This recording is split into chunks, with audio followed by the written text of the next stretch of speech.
오후 6시, 도시는 여전히 불을 밝히고 있지만 사람들의 발걸음은 예전과는 사뭇 다르게 느껴집니다. 10년 전 이 시간이라면 직장인들은 퇴근하자마자 자연스럽게 단골 고깃집 문을 밀고 들어갔을 것입니다.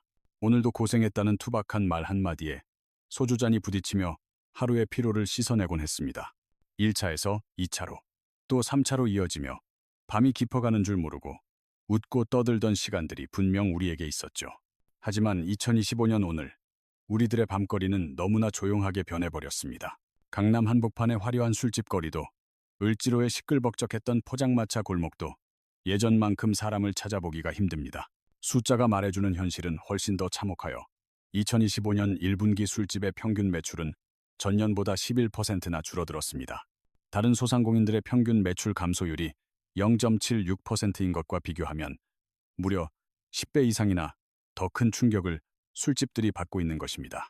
결국 버티지 못한 가게들이 속출하고 있으며 통계적으로 호프집 10곳 중 3곳은 1년도 채 못 버티고 폐업합니다. 문을 닫는 사장님들의 어깨에는 평균 1억 원이 넘는 빚이 남겨져 있어 안타까움을 더합니다. 2024년에는 대한민국 역사상 처음으로 연간 폐업 신고자가 100만 명을 넘어섰습니다. 정확히 100만 282명인데 이는 1995년 통계 집계 이후 사상 최악의 기록입니다. 이 중 49%가 바로 우리 주변의 소매업과 음식점업 종사자들이라는 사실이 더욱 충격적입니다. 대출이 있는 개인 사업자 약 360만 명 중 거의 50만 명에 달하는 사장님들이 이미 폐업 상태입니다. 이들의 평균 대출 잔액은 6천만 원이 넘고 빚을 갚지 못해 연체된 금액만 500만 원이 훌쩍 넘습니다. 전주 효자동에서 호프집을 하시는 사장님은 코로나 전에는 자정 넘어서도 손님이 있었는데 요즘은 십시만 되면 뚝 끊긴다고 절규합니다. 20년 넘게 식당을 하며 그 고된 코로나 위기도 잘 넘겼던 분인데 이제는 얼마나 더 버틸 수 있을지 모르겠다고 하십니다. 직원을 다 내보내고 홀로 식당을 지키고 계시는 모습이 오늘날 자영업자들의 서글픈 자화상입니다. 초저녁에 잠깐 반짝하고는 밤에는 아예 한산해지는 게 요즘 술집들의 일상이 되어버렸습니다. 도대체 무엇이 이들을 이렇게 막다른 길로 몰아넣었는지 그 근본적인 원인을 파헤쳐볼 필요가 있습니다. 가장 먼저 꼽을 수 있는 원인은 역시 서민의 술이었던 소주 한 병이 6영원 시대에 접어든 살인적인 물가입니다. 3영원 하던 술값이 순식간에 2영원이나 오르면서 소비자들에게 술은 이제 부담스러운 사치품이 되어버렸습니다. 강남 같은 주요 상권의 사장님들은 월세와 인건비, 재료비 같은 고정비가 매출의 대부분을 갉아먹어 더욱 죽을 맛입니다. 사장님이 잠도 안 자고 직접 뛰어도 적자를 보는 기이한 구조가 되어버린 탓에 버티기가 더욱 힘들어졌습니다. 실제로 폐업한 소상공인들을 조사해보니 86% 이상이 매출 부진을 가장 큰 이유로 꼽았습니다. 내수 부진으로 손님은 줄었는데 비용은 계속 오르니 폐업을 결심하는 순간 이미 1억 원이 넘는 빚더미에 앉아있게 됩니다. 그런데 술집 사장님들을 더 절망하게 만드는 건 단순히 주머니 사정 때문만은 아닙니다. 경제적 압박보다 더 근본적이고 무서운 변화가 우리 사회 밑바닥에서 요동치고 있기 때문입니다. 바로 수십 년간 대한민국 밤을 지탱해온 회식 문화가 뿌리째 뽑혀나가고 있다는 사실입니다. 2022년 잉크루트가 직장인을 대상으로 조사한 결과 코로나 이후 달라진 회식 문화에 대해 흥미로운 반응이 나왔습니다. 무려 62.7%가 시간 단축과 1차에서 마무리하는 회식 문화를 가장 좋아진 점 1위로 꼽았습니다. 소규모 인원으로 회식하는 게 좋다는 응답이 그 뒤를 이었고 심지어 점심 회식이 좋다는 분들도 많았습니다. 특히 세대 간의 시각 차이가 뚜렷한데 MZ세대 직장인들은 음주 없는 점심 회식을 압도적으로 선택했습니다. 반면 40대와 50대 기성세대들은 여전히 음주를 곁들인 저녁 회식을 기대하고 있어 동상이몽을 꾸고 있습니다. 저녁 술자리를 선호하는 비율이 기성세대는 68%를 넘었지만 MZ세대는 고작 30% 수준에 불과했습니다. MZ세대에게 회식은 이제 즐거운 친목 도모가 아니라 내 아까운 시간을 뺏는 무보수 노동일 뿐입니다. 1차에서 고기 먹고 당연하게 2차 호프집으로 가던 공식이 깨지면서 2차 전문 술집들이 가장 먼저 직격탄을 맞았습니다. 취업준비생들이 생각하는 최악의 회식 1위는 술을 과하게 권하는 회식으로 나타났습니다. 차가 끊길 때까지 이어지는 회식, 상사의 잔소리와 사생활 질문이 가득한 자리가 그 뒤를 이었습니다. 상사의 템포를 맞추느라 생기는 긴장감과 뻔하디 뻔한 소맥, 삼겹살 메뉴가 너무나 지겹다는 것이 그들의 솔직한 심정입니다. 하지만 여기서 우리가 오해하지 말아야 할 잔혹한 진실은 MZ세대가 술 자체를 싫어하는 게 아니라는 점입니다. 2020년 기준으로 우리나라 1인 가구는 전체의 31%가 넘는 660만 가구에 달하며 거대한 변화의 주축이 되었습니다.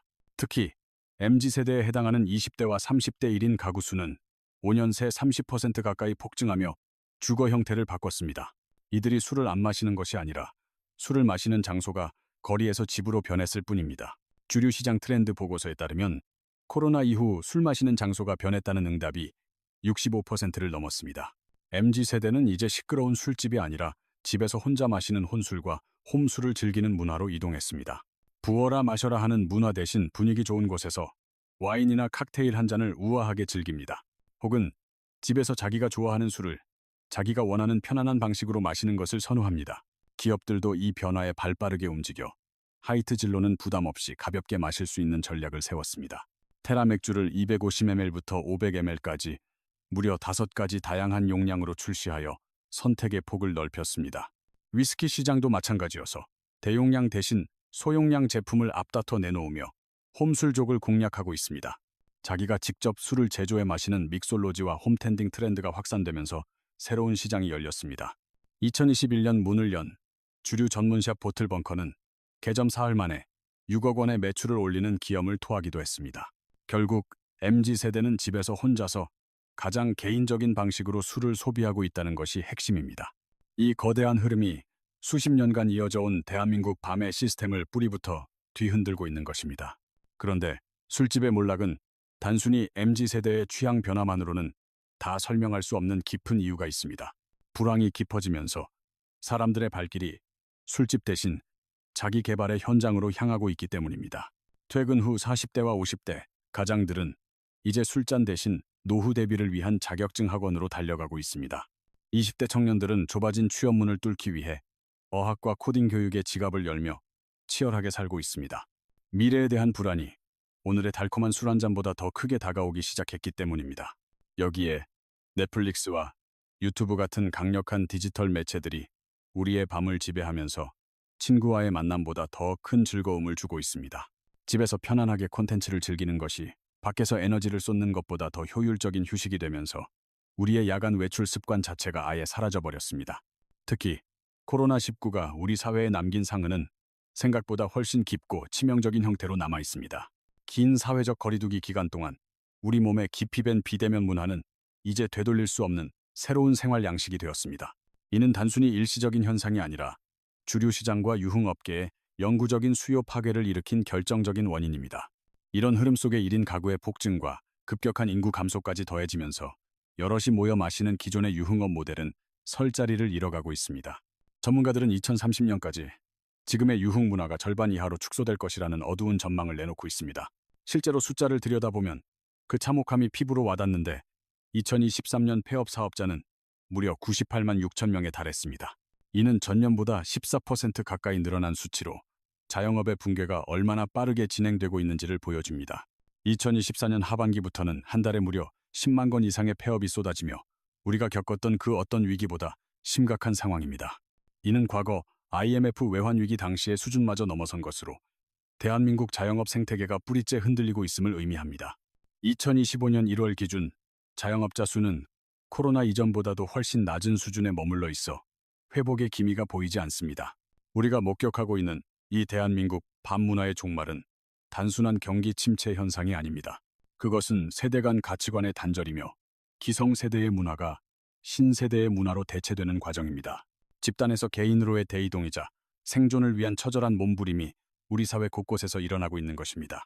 1차에서 시작해 2차, 3차로 이어지던 그 길고 길었던 술자리의 풍경은 이제 찾아보기 힘들어졌습니다. 상사와 부하 직원이 소주잔을 부딪히며 우리는 하나를 외치던 그 익숙했던 회식 풍경은 이제 박물관에나 가야 볼 수 있을지 모릅니다. 이제 그 시절의 회식은 역사의 한 페이지로 사라지고 우리 기억 속에 아련한 추억이 되어버렸습니다. 물론 새로운 밤문화가 그 빈자리를 조금씩 채우고는 있지만 예전과 같은 밀도는 아닙니다. 집에서 조용히 즐기는 홈텐딩이나 소수의 친구와 나누는 와인 한 잔이 그 자리를 대신하고 있습니다. 기존의 방식을 고집하는 수많은 술집들은 이 급격한 변화의 파도를 넘지 못하고 역사 속으로 사라질 운명에 처해 있습니다. 하지만 위기 속에서도 살아남는 곳들은 술이 아닌 특별한 경험과 분위기를 파는 새로운 공간으로 진화하고 있습니다. 단순히 취하기 위한 장소가 아니라 자신의 취향을 발견하고 음미할 수 있는 문화 공간만이 살아남을 것입니다. 이제 우리에게 불금은 시끌벅적한 회식이 아니라 오롯이 나에게 집중하거나 소중한 사람과 함께하는 시간으로 바뀌었습니다. 건강을 중시하는 헬시 플레저 트렌드 역시 독한 소주 대신 제로 슈거와 노알코올 시장을 폭발적으로 키우고 있습니다. 결국 소주 6영원 시대는 단순한 물가 상승을 넘어 대한민국 사회가 근본적으로 변했음을 알리는 신호탄입니다. 고도 성장기 시절 힘든 노동을 값싼 술로 위로받으며 다 같이 으쌰으쌰 하던 그 시대는 완전히 끝났습니다. 이제는 저성장 시대로 접어들며 각자가 자신의 삶을 스스로 지키고 가꾸어야 하는 각자 도생의 시대로 진입했습니다. 이 과정에서 겪는 자영업자들의 고통은 너무나 크고 아프지만 이는 거스를 수 없는 거대한 시대적 흐름입니다. 정부의 지원이나 정책도 필요하겠지만 이미 변해버린 사람들의 라이프 스타일을 과거로 되돌릴 수는 없을 것입니다. 우리는 지금 집단 중심의 밤이 저물고 개인 중심의 밤이 떠오르는 역사적인 전환점을 지나고 있습니다. 100만 명의 폐업이라는 비극적인 숫자는 이 처절한 구조적 변화가 얼마나 빠르고 강력하게 진행되는지를 증명합니다. 앞으로의 밤거리는 더욱 조용해지겠지만 그만큼 우리의 집과 개인의 시간은 더욱 밀도 있게 채워질 것입니다. 떠들썩했던 밤의 열기는 사라졌지만 차분하게 자신을 돌아보는 저녁이 그 빈자리를 대신하고 있습니다. 먼 훗날 후손들은 밤새도록 술을 마시며 괴로워했던 우리의 회식 문화를 기이한 옛 풍습으로 기억할지도 모릅니다. 변화는 언제나 낯설고 두렵지만 그 변화 끝에는 분명 새로운 형태의 삶과 문화가 기다리고 있을 것입니다. 소주 한 잔에 인생을 털어버리던 낭만은 사라졌어도 나를 위한 진정한 휴식을 찾는 지혜가 생겨나고 있습니다. 6영원의 소주가 쏘아올린 작은 공은 대한민국의 밤 풍경을 이토록 송두리째 바꾸어 놓았습니다. 이제 우리는 밖에서의 취함보다 안에서의 평온함을 선택한 새로운 시대의 저녁을 맞이하고 있습니다. 당신의 오늘 밤은 누구를 위한 시간입니까? 이제 밤은 온전히 당신의 것입니다.